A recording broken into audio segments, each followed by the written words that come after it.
What's going on, everybody? It's Evo from Automobile Passion, and today we have another car review, but I'm going to do it in a little bit of a different like a different format. So I'm actually going to walk over the car and then we'll drive it. So this is actually my personal car. You guys are looking at a 2007 Mercedes Benz S550. So as you can see, just right off the bat, I've done some plasti dipping work. So the grill is originally chrome. I painted it black. The wheels were aluminum.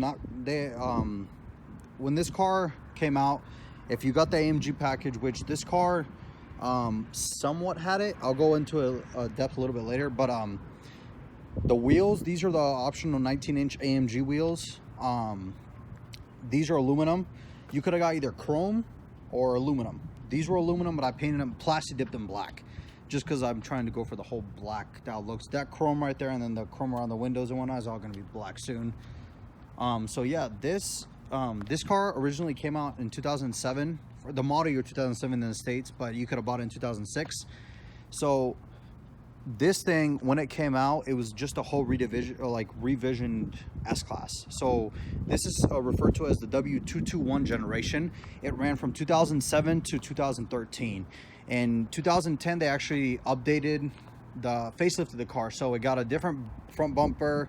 As you guys can see, this is the base bumper, but it got a different front bumper. It also got daytime running lights on the bottom, and then I got newer headlights and just a bigger grille. Also, the mirrors were changed. These are the rounded. The other ones are a little bit more square. I'll throw some pictures up here. You guys can see them. And also in the back, they changed around the taillights, which if you guys see, a lot of people that own 2007 and 2009 S whatevers, doesn't have to be a 550, they put the LEDs from a 2010 on it. Now, the reason I said this one is weird is because I believe, I still have to get the spec sheet for it, but I believe this is a base model car because it's literally just like a base. There's no options or anything on it. But as you can see, it has an S63 rear bumper, and for those of you that know, those quad tips are from an S63. They're not stock. You can't get an S550 with these tips because, I mean, even on them, as you guys can see, it says AMG on them. So this car's had some stuff done to it. Disregard the AMG badge. It's going to be coming off soon. Just annoys me. As you guys can see, those are the 19-inch wheels. They're actually a staggered set. The front ones, I believe, are, yeah, the front ones are 255 40/19s, and the back ones are 275 55/19s, I believe. Just double check real quick. Yep. Yeah. 275 40, my bad. 275 40/19. So this car, in my particular, this is actually my second favorite generation of the S-Class. The first one being the W140, which is the one from the 90s. But this car is spectacular. I mean, I really like it. It's, the ride in it is amazing. We'll get more into that a little bit later. But as you can see, for the US market, the only S-Class you could have gotten was the long wheelbase. In Europe, they actually, I think it's, yeah, every other market like Europe, Asia, you could have got an S500 short wheelbase, which is means the car, I think maybe 5 inches or a little bit more shorter, and or the LWB, which is long wheelbase, which is like this one, the long wheelbase. But in the States, you could have only gotten the long wheelbase. There was no short wheelbase available. I believe the previous generation had one. So when you open the door, the car wasn't locked, but when you lock it, the mirrors fold in. When you open it, I mean, like I said, it's a little bit dirty, so excuse me for that, but it's a base. It's just black, and then the interior is also just black leather. I would have preferred, I'm actually a big fan of, like, there's this Designo leather interior where it's, the seats are white and this is white, and I think the bottom part of the dash is white. I'll throw in some pictures. That's actually my favorite interior in the S-Class. It looks really amazing, but I bet the upkeep on it is really bad. So getting in it, the seats, I mean, even base model seats, these seats are very comfortable. They, you know, they're not sport seats. I mean, nobody, like, truly, who races a Mercedes S-Class, you know, just the way it is. This one does not have the optional start stop technology, so you can't just go up to the door, pull the door handle and unlock it or lock it. And also, you know, it doesn't have the button. So for this one, you know, first world problems, I gotta insert the key in it, turn it, and I'll turn that off real quick. So as you guys can see, this one's got 133,000 miles, so, you know, it doesn't really concern me though, but yep. That tire light's on because this car had massive Asantis on it, and after I changed them, they didn't really go away. So, this car, as you guys may have heard, and I showed you, it does not have a stock exhaust. It's actually a modified exhaust. We'll talk about that when we get into the driving bits. But just because I don't want it to really impede the audio, I'm gonna shut it off. Because it's gonna get annoying afterwards. It's gonna start beeping for the seatbelt. So we're just gonna leave it like that. Now we can talk about this infotainment system, which pisses me off. It really pisses me off because Mercedes could have done a lot more with it, but they really just kind of, I don't know. I mean, for 2007, this was like revolutionary. Like, it's revolutionary. And don't get me wrong, this is like way better than BMW's iDrive system. That system is annoying. But you have the same toggle as you do in the BMW system. You got your disc, radio button, back button, hazards. This is actually for the seat options. See if I click it, it kind of just does like lumbar, how much you want the lumbar to go in and out, whatnot. This is for, you click this, you go into the navigation screen, which this navigation's outdated, so I don't even use it. But the most annoying part is that the only audio options you have, as you guys can see, FM, AM, CD, DVD, and MP3. There's no aux, which, you know, in today's time, everybody, I mean, has either an iPhone or like a Galaxy, and you want to listen to music with your aux. There's no Bluetooth. Actually, there is Bluetooth, but you can only call, and for some reason, I can't even connect my phone to it. Maybe because the car is old. I mean, it is like a 12-year-old car at this point, so, you know, that should say a few things. But disregarding that, I just use this X7 transmitter. I found online people who actually created like a Apple CarPlay system for this system. So this is the radio down here. This is the actual like command system. So you pop this out, you just plug some stuff in, and you can get our Apple CarPlay. So I'm gonna be doing that soon. I mean, it's ridiculous. I want to listen to my music with no static or anything. So otherwise, it is kind of cheap. These buttons feel pretty cheap to me. It's plastic. It legitimately is just plastic. And I mean, come on, this car new was like $85,000 for a base model. I mean, you're paying that much and you get these plastics. The new one, thankfully, they're metal, so they look a lot better. These are also metal, but this is just plastic. This watch is, I don't know. The watch, I can't even sync it with the head unit. The head unit says the watch is supposed to be showing the actual time, but this is like 2 hours behind, so I don't know. And it's like a common thing on these cars. So up here, you can actually, let me focus in a little bit. You can actually move the screen. See, if I press it, the screen moves like left and right. This is to raise the car, traction control off. That's one of the funnest buttons. And then you have this infotainment. So as you guys can see with navigating with these buttons, this is just pretty basic. The center one is actually digital, but like the gas, the temp, and then the RPMs are mechanical. No, I don't want to say mechanical, the actual gauges. The center one is electronic, but this one isn't. So it's not like the new one where you have the whole, 12-inch screen. This is that's digital, and then the center one is digital, but that's it. So sort of just moving on, I guess. There's a good amount of storage in this car. I mean, you have storage with the cup holders. You have storage in here. As you guys can see, that's some storage in there, my paperwork. And then if you push this side button, kind of just push it, you have extra storage in there, which I got a bunch of trash. So that's all in there. And then up here, I mean, you have all these buttons. And then if you push this is to hold sunglasses. Oh, I got my glasses in there. And then you have a full sunroof. It's, it retracts, it raises up, it does all of its, glory stuff and whatnot. But I mean, the best part about this car isn't the front seat. The best part about this car is when you get in here. So stepping in, even with this seat being this far back, this isn't how I drive. This is just the easy easy and comfort entry and access. I still have a decent amount of room, even with that being like that. I mean, you have rear AC here. You have some ashtrays, which there's just some trash in there I got to throw out. And you close the door, it's got the soft close. I mean, it truly is just a large car. I mean, just look at the amount of distance that there is to the front seat and whatnot. You press this, you have some vanity mirrors in the back. Hello. Yep, so this center thing drops down. You've got some cup holders down here. Push them in, they come out, some cup holders. You have some extra storage in there. Some storage in there. This is broken off, but this is like, as you guys can see, it's like a lighter. And then you actually have a 12-volt outlet. Down there, that's just, you call it, you have some storage in here. And then the same thing on that side. And then you have the window controls. You can actually raise and lower both windows from each side. That's, I mean, that's luxury. And then you can raise and lower the rear sunshade back there. So yeah, that's kind of it from the back. You have your mirror, you have your reading lights back here and whatnot.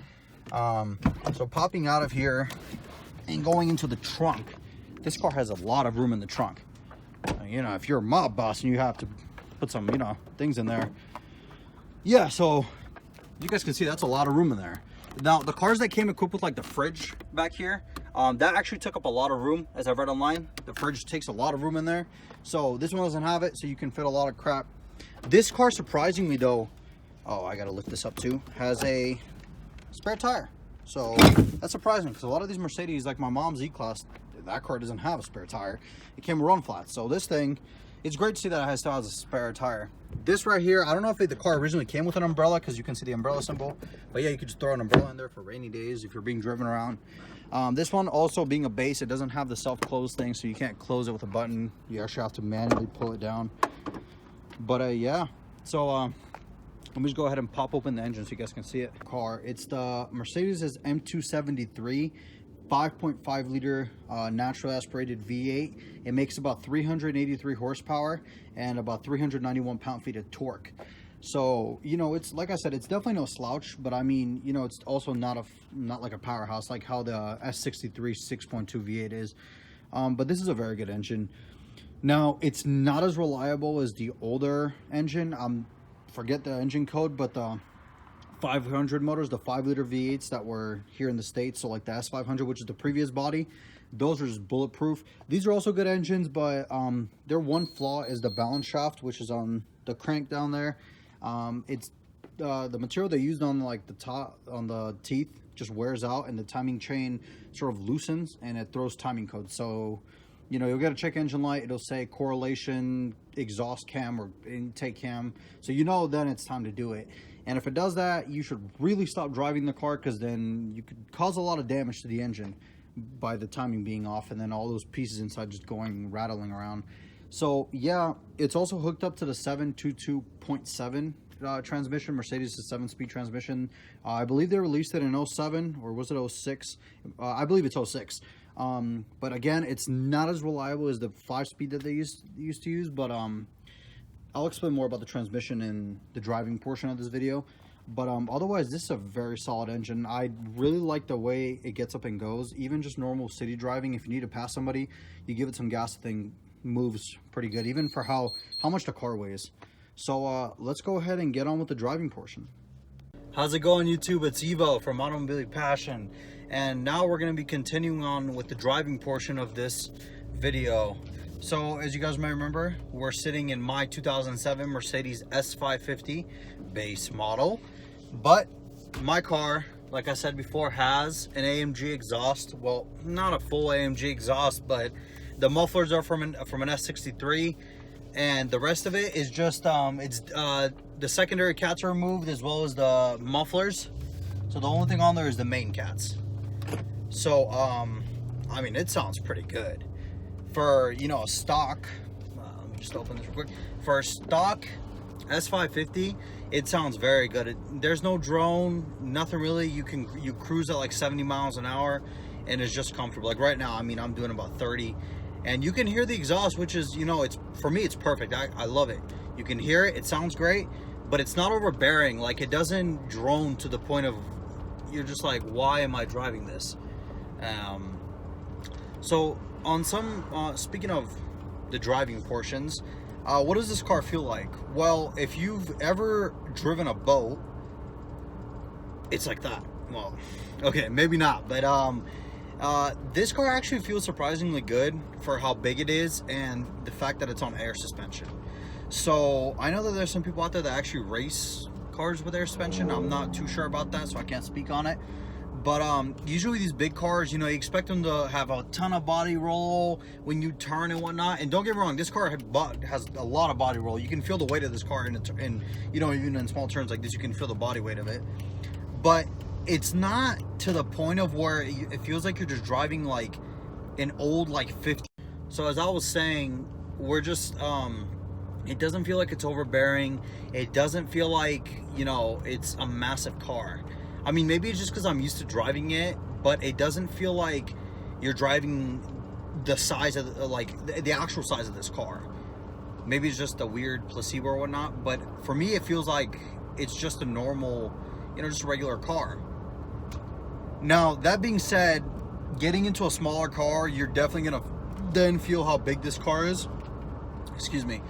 But otherwise, you know, it's a pretty, I don't know, it's just, you have to drive one to know what I'm talking about. So how does this car really do on fuel economy? Well,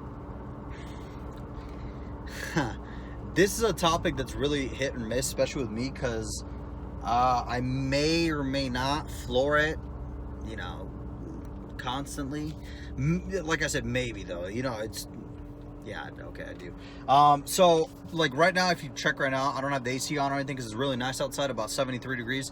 I'm getting about 60 miles per gallon, but that's because I'm just constantly stopping and going right now. On the highway, I've gotten this thing to give me about 22, 23, which isn't bad. I mean, for a 5.5 liter natural aspirated V8, that's pretty good. I, personally, it's definitely, it burns a lot of gas, especially when you have the AC on. Like here in Vegas, when it was really hot outside and I had the AC on full blast and I was just, you know, stop and go traffic, the car would do like 11 or 12 miles to the gallon. I mean, it was getting ridiculous. But now with the AC off and I'm just cruising, I mean, I'm getting like 18, 19. It's pretty cool. It's, you know, it's pretty good. But I mean, you don't buy this kind of car to go save, you know, save gas and be economical. If you're gonna do that, go buy a hybrid or something, I don't know. But for me personally, this thing is just, it's not, it doesn't burn too much. Like, I know the S63s, a lot of people have mixed opinions on the gas mileage, just because it's like, some people say it's like in the 10s, some people say that they've gotten like 20s out of them in the city, which is mind-boggling. But yeah, I mean, it's just different. It depends on your driving style, depends on how you drive. Now, if you're an older person, you're obviously going to get a lot better gas mileage than I am, just because, you know, like I said, I like to floor it a lot. And I mean, how could you not with that exhaust? It sounds so good. So I mean, if, you know, this gentleman wants to go ahead and go, it's green. It just really depends on how you drive the car. Now, that being said, this engine, when you do need to get on it, like let's say to pass somebody or something, the engine feels great. The car just feels like it's gonna get up and move, and it just does. You stomp on it and the thing just goes. I mean, it's not insane, it's not fast like, I don't know, like a turbocharged car where it spools and it just takes off. This thing has a very linear power curve to where when you floor it, it just keeps going. And then you'll, once it hits like 6.5, because the red line's about 6.5 in this car, once it gets to about 6, you kind of feel it start dropping off, so you know the car just shifts from there. But other than that, I mean, the car feels great. I'm about to accelerate right now so you guys can see how it feels. So let's go right now.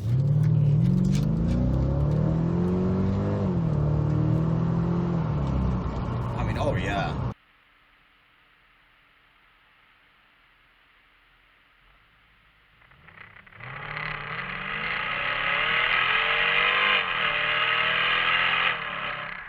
Good. And like I said, it's not overbearing to where it just gets annoying, because, you know, my friend, I have a buddy who has a, what was it? I think, no, he just sold it. He had a Corvette. It was a C6 Corvette. Man, the thing had Borla attack, straight piped. Honestly, I got to the point I just didn't want to ride in that thing. It was fun. That car was fun as shit. I mean, it would just, it's loud. It would just, you know, go like hell on it, because he also had it pro-charged. It was insane. But then when you want to just, you know, just to drive from point A to point B and not have all this drama around, I mean, the car was insane. It literally just, it was just constantly like, raw. This isn't like that. This is done very well. Now, speaking on, you know, driving comfort, since we're on the topic of that, I guess with the exhaust, it's so comfortable in this car, just sitting here with the air suspension. The thing drives like a dream. It's just, you know, like I said, it feels like a boat. I mean, you go over bumps and you don't feel them. Now, be mindful, I have the 19-inch AMG wheels, so I'm gonna have a little bit of different, like mine's gonna ride it. I was gonna say a little bit harsher, maybe not, depending on, you know, how the car, I don't know. But I mean, I've ridden, well, mine, and then I've also ridden in just a normal S-Class with like the stock, I think they're 18s or 17s. And, you know, it feels about the same, but maybe the other one will be a little bit more comfortable just because they're not as, you know, big of wheels.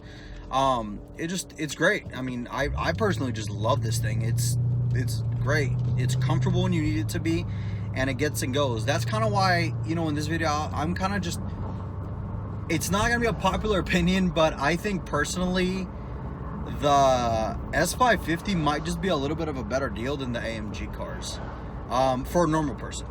And when I say normal person, let me explain that. Me personally, if you let me pick between like this car and then an AMG, I choose the AMG any day of the week, just because, you know, that car's fast, it's fun to drive, it's great. But for somebody who's just looking for a nice cruiser, a nice family car, the 550 is perfect. It's just great. I mean, it's not overbearing power, it doesn't burn that much gas, it's comfortable, and you get all the amenities that the AMG cars get because it's virtually the same car. Now, you know, you do miss out on a few things like the AMG seats that have bolstering and whatnot, but I mean, these seats for just a cruiser car, they're fantastic. I mean, the car, they're comfortable. They're like huge chairs. And like they're like the huge like couch chairs you can have at your house. It's great. Now, my car being a base model, I just have the base seats, so they're like just heated.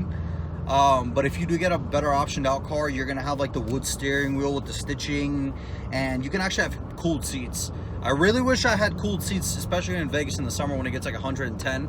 I sweat like crazy, so I really, you know, it'd be great if I had cooled seats, but beggars can't be choosers, right? So, you know, so yeah.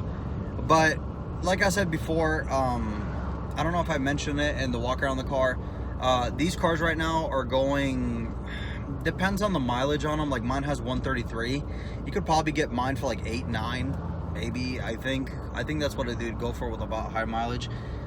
So it's just all about, you know, just finding the right car. You don't want to find a car that's been abused constantly, that hasn't been maintained, because then you're gonna have nothing but problems. And all the horror stories you hear about these Mercedes S classes breaking and costing thousands to fix, while that some instances is true, that's a lot of times that's because of like you know, driver neglect. If you don't do regular oil changes, if you don't maintain your car, it's gonna break.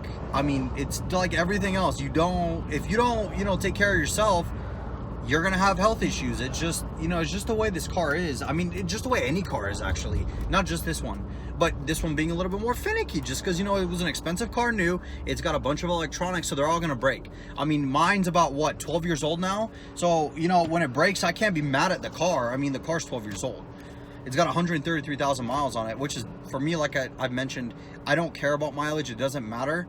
But some people do. Some people are like, you know, mileage means something. It just means that the car's been, you know, abused or whatnot. For me, when I see higher mileage, it means that the car's actually been driven.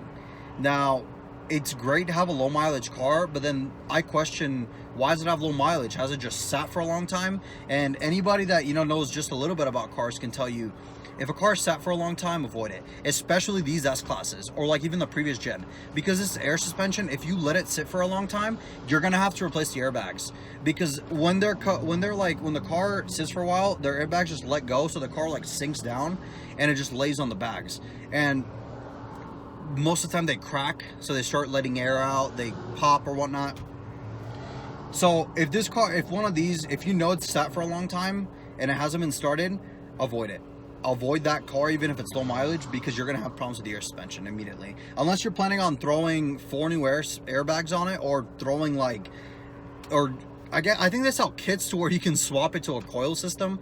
I don't know why you do that. I mean, this car was built for an air suspension. It rides a lot better than coils, but hey, you know, whatever. So so yeah, I mean, avoid a car that's sat for a long time.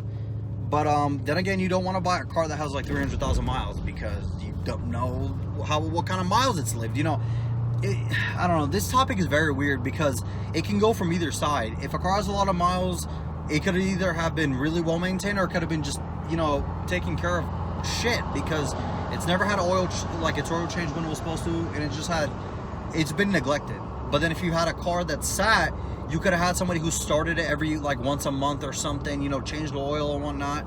Or you could have just had somebody who parked it and just let it sit for like 10 years.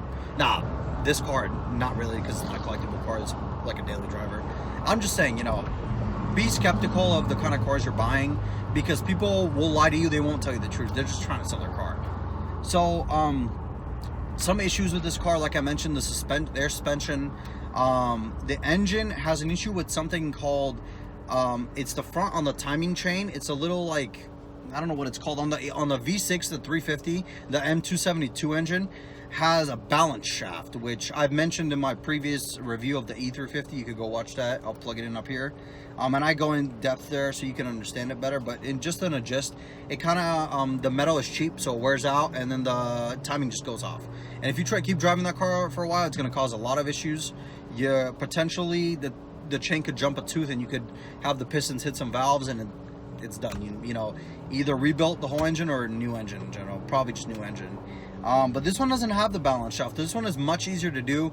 I mean, I think you still have to remove the engine to do it, because the whole front timing cover comes off. Or no, actually, I think you could do it in the car, but you know, just it's going to be a lot more. You know, you're going to be hitting your arms and whatnot in a lot of places. So that's pretty expensive fix. Another one is the transmission. It's a solid transmission. The only thing that's up with it is the main computer. The computers go out. It's just the thing that they're made by a company called Siemens. And I think actually Mercedes was in a lawsuit with them because of the issues that these cars were having. Every car that has the 722.7 transmission has these issues. I mean, the 7225, which is the 5-speed, is bulletproof. This one though, the computer is not. The computer has issues, and of course the only place you could get is Mercedes because they program it. So, you know, that's just where it's at. This one's already had it done before I got it, so good thing I don't have to deal with that crap. I think they call it, every car is different. I've seen it generally around 80, maybe more, 1,000 miles. I'm not sure, like I said, every car is going to be different. So, I guess I'm just going to end it here. That's where I want to leave you guys with. Please let me know if you guys own this car. What do you guys think of the W221 generation S-Class? I personally love this. This is my second favorite generation of the S-Class. Right behind the 140. So let me know if you guys own them. Do you guys like it? If you had one, did you sell it because you hated it? What happened? Or if you're in the market for one, let me know. Would you take a 550 just as a cruiser, or do you actually want the AMG? If I could get my hands on an AMG, we're gonna do a review on it, just because that car is its own review. I mean, the engine alone is worth 15 minutes of a review. So I just want to thank you guys all so much for watching this video. Please, like I said, let me know in the comments. Go ahead and like this video, and actually subscribe, because I'm going to be doing a lot more on, you know, a lot more reviews on the Mercedes cars. So go ahead and like this video and let me know, and you guys all have a great day. Thank you.